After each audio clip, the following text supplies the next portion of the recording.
Okay, this next section is the miscellaneous, and in the miscellaneous buoys we've got this first one, which is the isolated danger mark. She is black and red. The top mark is 2 black spheres. So let's just see what it covers. It actually says that the danger is directly below the buoy, and we would pass at a distance of 500 meters. The black, red and black buoy, there is only one red light, and that's on a red buoy, and the only green light on a green buoy. This is a white light. How it helps you is that there are 2 balls, so it is a group flash 2. Let's see what she just, a group flash 2. This is indicating that the danger is directly below and we would need to pass on either side. If I was approaching this buoy, then I would need to make sure that I was, let me just go back, I would need to make sure that I pass on the starboard side. So alter course to starboard so as to leave it on my port side.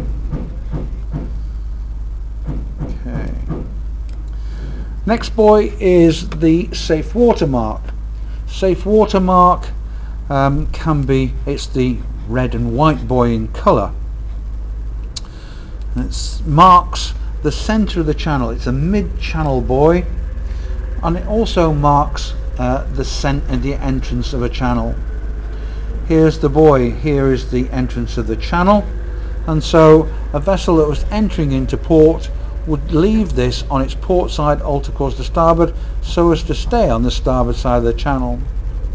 The good thing is that it indicates that I am now going with the direction of voyage. If I was coming out of port and I saw that this buoy was after the other lateral marks, I know that I am going against the direction of voyage. Something that will help you a bit later on. Interesting, while we're here, what's this buoy? Yes, yellow, black, yellow, and so it's a west cardinal mark. This one here is the isolated danger. If this vessel was not going into the port, then she would not go this way, she would leave a broad alteration, and then she would pass between the west cardinal and the isolated danger. Let's look at the buoy. Here's the spar, here's the pillar, and here's the spherical buoy. Spherical buoy, she doesn't carry a top mark, but this pillar and the spar do. She is a white light, and she has these 4 options. Isophase light means that it's equal periods of light to equal periods of darkness.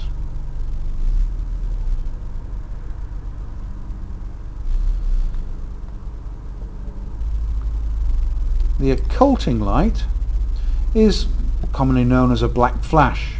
Here you would see that it's on 3/4 of the time that it's off. So it's only 1/4 off to 3/4 on. This section here is a long flash, and it's repeated every 10 seconds.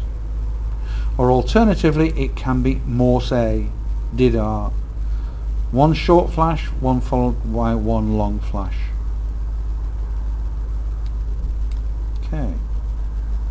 Finally we have, well, in this section we have the special marks. Special mark is a yellow buoy with a St. Andrew's cross X factor. She covers a large multitude of positions, normally known as crofts. So she marks cables, pipelines and outfalls. Recreation areas that you can see here. Recreation ODAS balls, buoyage, which is meteorological buoys, ocean data acquisition systems. Firing grounds, military areas and anchorages. Traffic separation schemes, spoil ground, and finally a channel within a channel. Channel within a channel might be a deep water channel. The buoys can be any shape. She can be a lateral buoy. Here we can see that it's starboard hand, here it's a port hand. The shape of the buoy Here we go. This is a spherical one with a St Andrew's cross.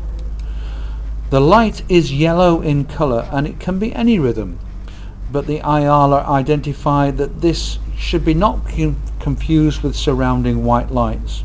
What does it mean by that? Well, if you had a special mark next to a east cardinal mark, the light frequency would not be a quick flash 3 or very quick flash 3. It was something completely dissimilar.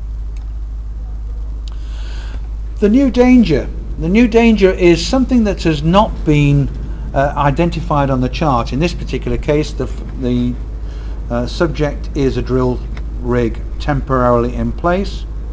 We can use either 2 lateral buoys, or we might use Cardinal buoys. In the Cardinal buoys, then it would be, in this particular case, because I can see that I've got 2 west Cardinal buoys.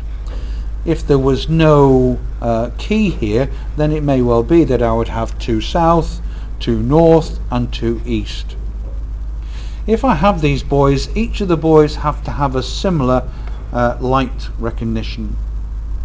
They would also carry a raycon, and the raycon would send out delta, that being visible from the center of the radar screen. These have, in this particular case, they were used and used around the UK and internationally. If you remember the tricula going down inside the English Channel, within sort of 8 hours a vessel had already gone over this. As a result of that, then the IALA came up with this emergency wreck marking buoy. This is an additional buoy, so in a case of a large wreck you would carry the new danger, maybe cardinal or lateral, and then this might be surrounding it. If that was the case, then this would be then sequenced, synchronized, and so the lights would come through in a synchronized system. The buoy is yellow and blue striped with a St George's cross. The lights represent the same as the colour of the buoy. She would be on for 1 second blue, off for half a second, then on 1 second yellow, and that would then repeat itself all the way through. Okay, so that completes the buoyage systems. If you have a look on the Martins, then you would go through a question paper. Just do the first one for you. What's this buoy? Well, look at the shape of the buoy first. The shape of the buoy is that it's a cone. If I'm going with the direction of buoyage, then it must be a starboard hand buoy. Green to starboard. Let's have a look. Starboard hand buoys. Here it's region A, region B. It has to be region A. Click, validate, and move on to the next question. Here what we got, it looks like a continuous, so it would, it wasn't continuous, was it? It was 9. 1, 2, 3, 4, 5, 6, 7, 8, 9. West. Okay, enjoy.